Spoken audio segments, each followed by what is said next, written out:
Hey there, I'm Reverend Dan. We are a Soul Evolution collaborative and innovative bricks and clicks spiritual community dedicated to the intentional evolution and authenticity of the human soul.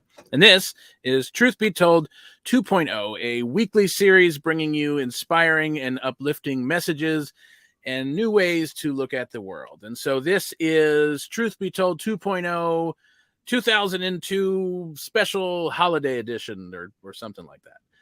We thought it would be really nice just to kind of wrap up the year with like takeaways from 2022 and just kind of look back on where we've been, some things we've talked about, what our personal takeaways are, and just kind of wrap things up for this year with a little impromptu kind of free-form episode. So sit back, relax, and enjoy Truth Be Told 2.0, a special holiday edition.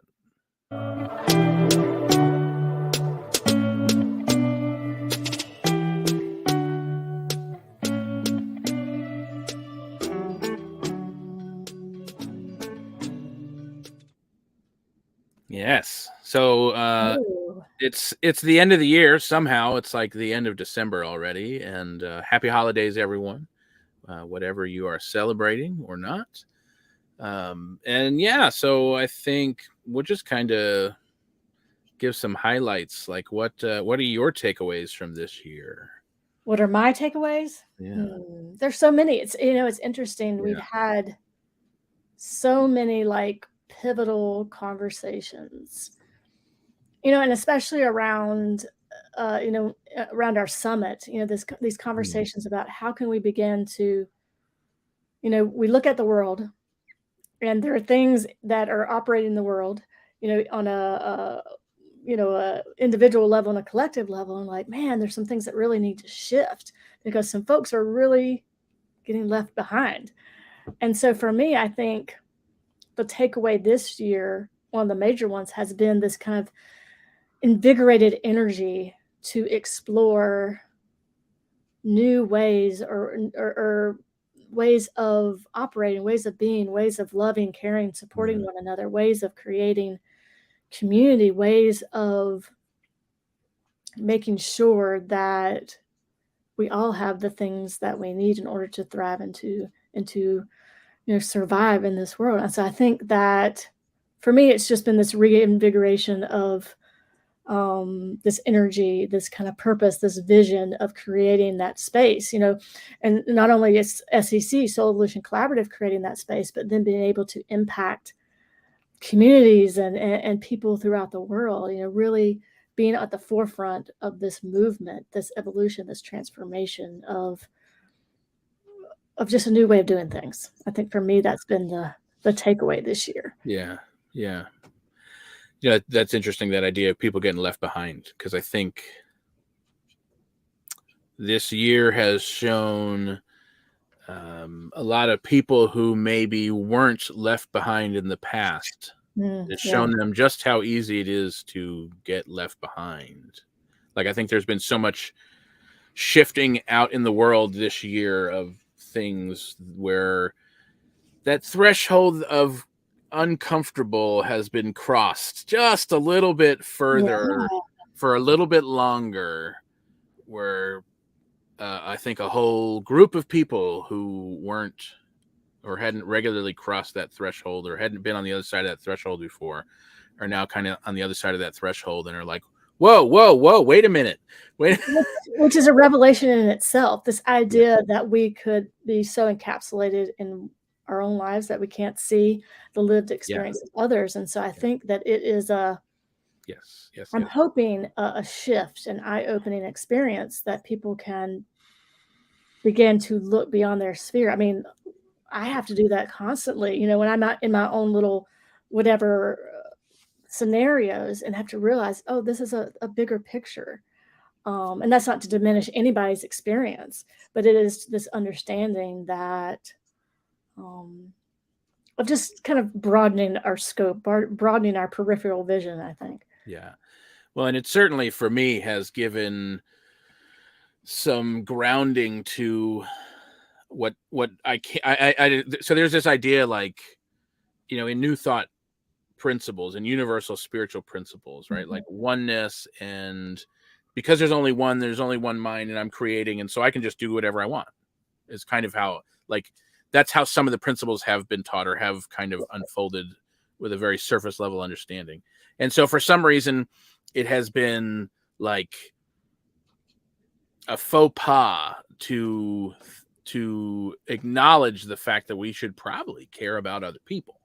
Well, no, that's their consciousness, right? Like, so, and that's not, I mean, I haven't really bought into that. I mean, since the beginning, like, that never really felt great for me. But this year finally felt like, oh, I don't have to like prove that anymore, right? Like, it's just so obvious. Like, the principles can very easily turn into this very like blinders on, I'm creating in a vacuum, the rest of the, like, I don't have to worry about or think about the impact I have in the world. And now it's like, no, we are in, like, let's really think about oneness. If there is only one mind, if there is only one life experience, then we all have that much more of a responsibility to each other, right? And that for me, like, our responsibility to each other, not for each other. Like, we're not responsible for how other people think and experience and live and interpret and whatever, but we have a responsibility to each other. Like, I feel like I need to make decisions that are morally responsible, and this idea of like, oh yeah, wow, when we keep those blinders on, when enough people in enough positions keep those blinders on and just keep charging forward, that impact on everyone else is massive. And it's shown not in a good way. Well, I think, for me, it's like, I felt that, like, kind of individual level, but I think this year it's been kind of ramped up a little bit, especially, with our community here, Soul Evolution Collaborative. Like, how can I individually do these things and make a difference, but also how, as we as individuals come together as this community, this group of individuals who are like, this is what we're wanting to see. How can we collectively, as this community, begin to do those things, begin to activate those things, begin to be responsible to our communities, on a small level, and then our global level. And so I think that, for me, it's been fun this year, as we've been in conversation with lots of people in our community, and conversation with people that we've collaborated with. There's this common thread, this common kind of circulation of energy, where more and more people are like, that's it. How can we do that? And I think what's exciting is that we kind of have a path of where we need to go. And so then it kind of like opens up the gate for the new year. And how can now we kind of understand the direction. Now, how can we actually begin to take steps in those directions? And I think that's going to be really exciting as we see some new things that we're going to do here at SEC, and some new shifts and some new focuses. I think that we're going to see a lot more of that global perspective that we're continually trying to circulate, and trying to be the catalyst for that kind of global sort of transformation. Yeah. And I don't mean to turn this into a self-promotion in any way, but on that same note, I what really excites me, and this came out of some of this conversation that we've been having this year, is our new event, Socially Engaged Conversations. And the which is, if you are interested, is next Friday, the first Friday in January. It's going to be first Friday of every month. And the idea of it is, actually, it's not next Friday, it's the Friday after next. No, when this airs, it'll be next Friday. Oh, you're right. Because this ignore right. what I just said. Yes. You're right. It's going to be next Friday. Yes, next Friday. Oh my God. Whenever it is, it's the first Friday in January. Yes. But the conversation that started that was like, there are a lot of conversations that need to be happening and aren't, or conversations that are happening with half of the people that need to be involved in the conversation. Very rarely is it both perceived sides of a given topic actually in the room together talking about the topic at hand. And so you don't, it's necessary to have spaces where like people with this affinity, people with this commonality come together and talk and support each other, and people with this right, like, so those kind of groups are really important.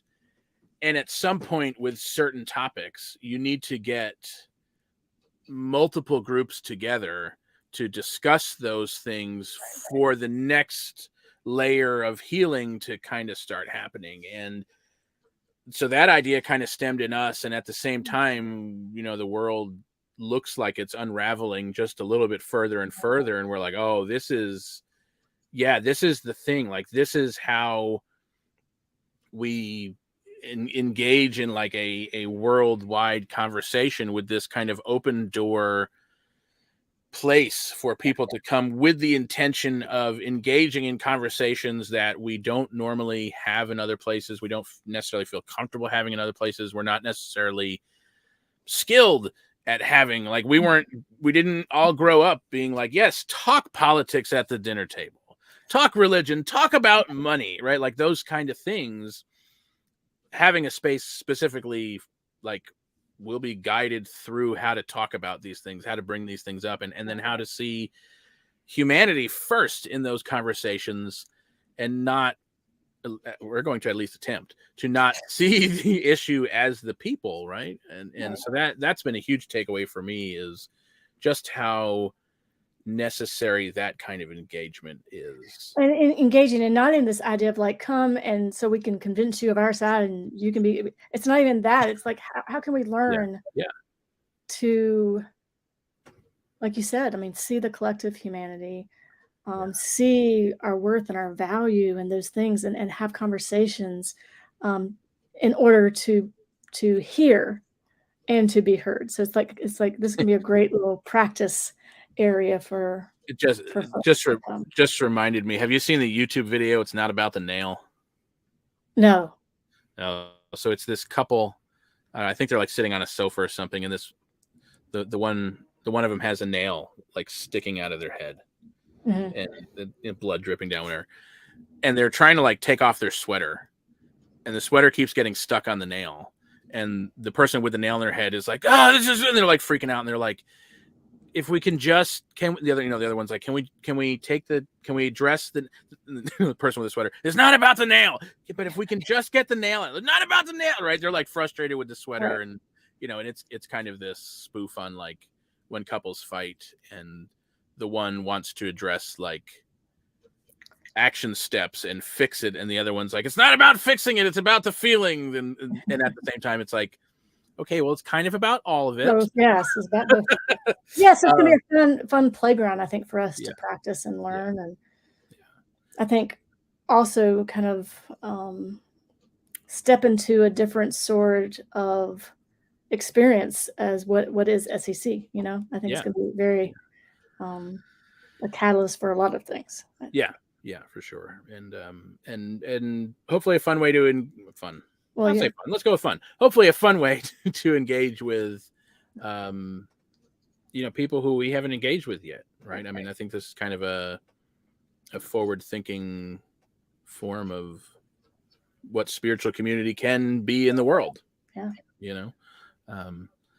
So I will say, I think the other thing that really stuck out for me this year, we had, we kind of do these monthly series and themes and whatnot, and there was like this progression of, I have to imagine it was thought out this way, but the brilliance in which it actually played out was like mind-blowing. And it was like, it went from, we were looking at like the body to emotions and relationships, and there's one or two other things in there, and it kind of culminated with like this ecological perspective, eco-spirituality perspective of the world. And it was, oh my God, it was just amazing to see how this progression unrolled of like understanding the body, understanding emotions, how the body plays out, how emotions play out in the body, what even are emotions, and the cycle of chemicals coursing through our body, and then like the the stories that we play out, and how all that then affects our relationships, and then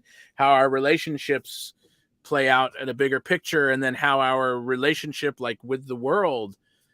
And I mean, I grew up literally on a dead end street. The end of the street was the forest, and so we were like playing in the woods after school like all the time, right? And we were camping all the time and hiking and backpacking, whatever, right? So like I feel very at home in nature, and I have this deep appreciation and awe of the natural scenery and whatever. And holy cow, did that theme on eco spirituality like blow me away. Like I thought I had this great appreciation and understanding of nature and our relationship to it, and wow, did I have like just the surface of it out of all that time. I mean, I think there was like a deep spiritual understanding, one of those understandings there wasn't really words for, but this was like it filled in all of those spaces and gaps, right? Like all of a sudden there were words for, oh yeah, we literally are Earth. Like we are the Earth. We don't live on Earth. We live in the Earth. Like the Earth doesn't stop at the ground, right? It keeps there's this whole atmosphere, and like we are the universe. The universe is not out there. We are a part of the universe. Like we're literally, I mean, yeah. It definitely kickstarted a lot of the stuff that we have been kind of, talking about on the surface, but I think that really brought that kind of perspective. It's kind of like what they talk about, this perspective of individuals who've gone to space. Yeah, right. The overview effect, where you can look back and see the Earth and see it as this living, breathing sort of thing. Yeah. And then that changes how we interact with it. And so I think that, isn't that what we're looking to do? I mean, seeing the Earth that way, seeing each other that way, seeing our collective experience that way, seen as this living, moving, breathing thing. And then it has to then affect how we interact. Yeah. Once we see it from that perspective. So yeah, that was a really powerful month. If I could go back and relive those months, those themes, I might in our YouTube archive. I might do that. Yeah, I don't know. I feel like we could just have those like 4 or 5 themes on repeat forever, and yeah, they were really good. It was solid, life-changing, transformative. So it's been like a really fun year, and so I'm really excited about. It's one of those things when things click in your brain and in your being. Yeah. And then now what? And so I'm really looking forward to the now what, which I think is going to be, our next steps as we move throughout the next year and beyond that. So I'm excited for what we'll be talking about next year when we sit at this very moment and recap what 2023 was about. Yeah, right. A year from now. Yeah. Interesting. Cool. Well, am I closing us out, or are you closing us out? You close it, dude. I'll do it. All right. Well, thank you all as usual for being here and checking this out. And if this is your first time, welcome and awesome. Glad you're here. Glad you're hanging out with us and checking this out. And for anybody, definitely go check out those couple of months of themes, because man, I feel like we could watch it on repeat and still learn something new every time. So 2022 has been amazing. There's been a lot of great content, a lot of great questions, some great answers, and a lot of curiosity. And so we're certainly looking forward to what 2023 brings, and we have some great plans and visions. And so hope you are looking forward to it as much as we are. So we will see you next year in 2023.